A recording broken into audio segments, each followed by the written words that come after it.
we're going to use today, this is about, I think he said 2 to 3 ounce leather. A lot of times I just feel it and I know, that might work with the guy, it may not. Some people, like, they get rid of their couches and they're like, this is all leather, I'm going to make journals. So you can find it anywhere. They'll go to thrift stores, get purses, cut them apart and use the leather, you know, pretty color or something.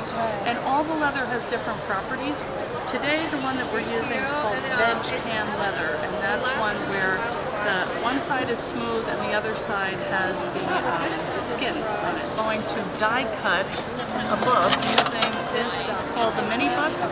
And so we are going to take our leather, we're going to die cut it, and then we're going to emboss it with an embossing folder and a big shot. So again, sometimes with the weight of the leather, you may find resistance, and if you do that, then you need to kind of adjust your plates to where you can get it through, but it's pretty stiff. And that's going to give you the best impression.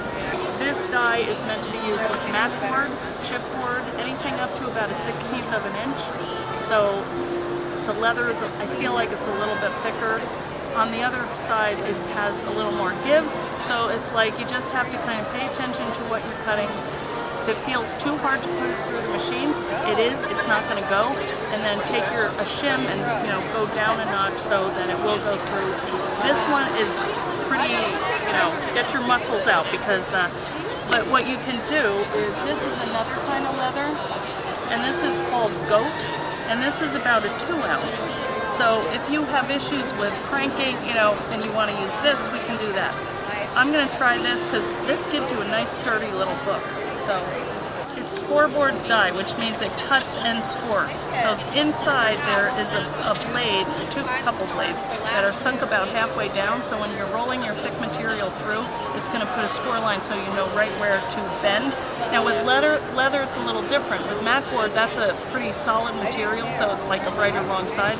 With leather, it's not, because with this we're going to wet it with water, and whichever way you fold it, that's going to be the inside or the outside. Normally, my lines would be on the outside, but whatever side you place face down, that's the one that's going to have the score lines.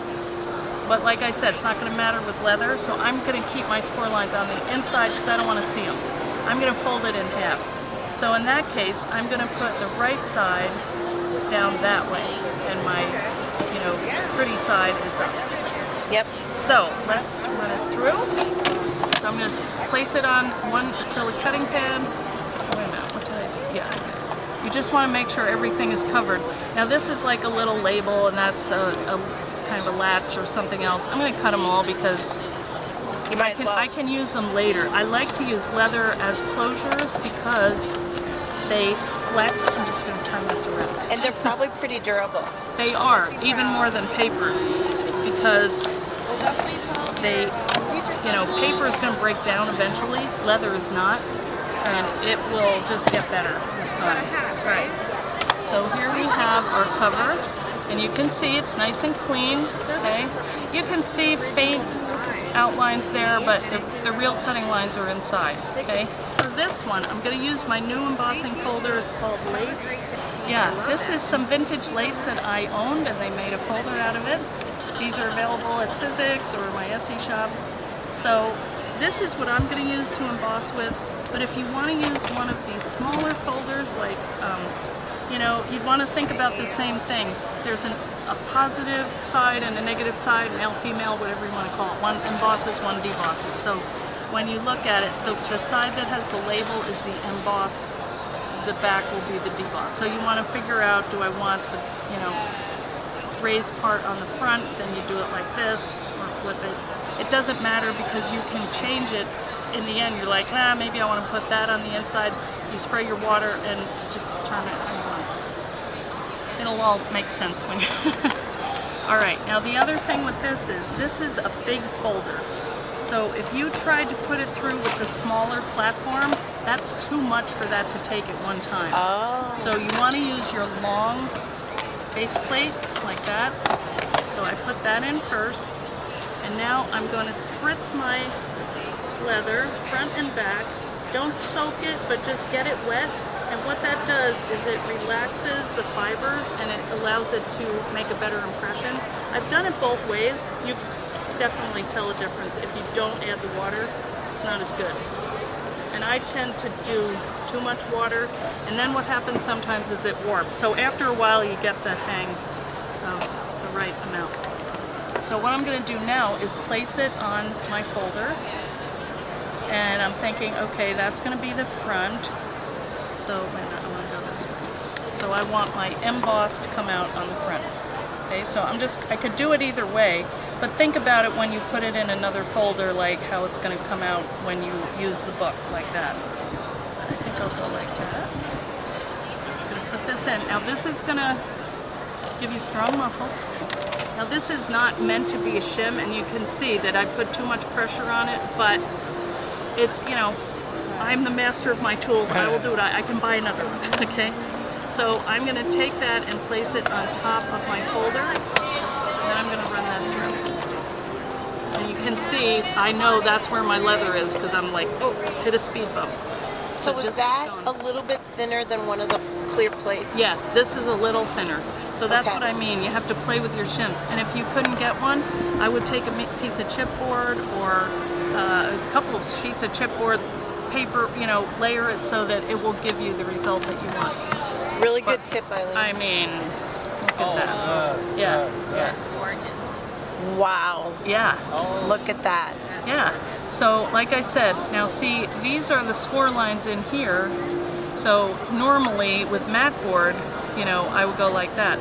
But this one, it's wet and I can bend it. And so I'm just going to fold that over and press down, and that's going to be my cover. So now we're going to use the die, and we're going to make pages for this book using that. 2 pieces of just copy paper. You can use whatever paper you want.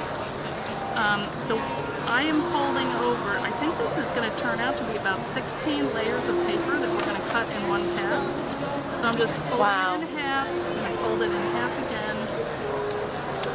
And you don't have to be neat or anything because the die is going to cut it. So we're just going to take this, and right before you see that cutting line, you don't want to go over that because that's going to cut the paper. But if you go just past it, you lay it on here, and usually I tape it. I can't find my tape. So that's the worst thing I forgot. And then you're just gonna, oops, it's crooked, roll that through. I'm gonna do that twice because that's a lot of paper. Usually oh, wait a minute, yeah, you know what? Good thing I didn't take my hand away because my bottom plate was not under there, so it won't cut. Luckily, I caught it in time. Okay, so now we have a little insert book. Oh my goodness. For your journal. Look how fabulous that cut. Yeah. And now, ta-da. I know, isn't it crazy? Crazily. You can stitch this in, you can use like elastic, do your traveler's notebook. What I like to do on these, sometimes I take my crocodile and just open it up to where I want my stitch to be, and I do a half a notch on top and bottom, and then when I put my elastic around it, it seats it in the spine, so it just sits there nice and direct. Thank you.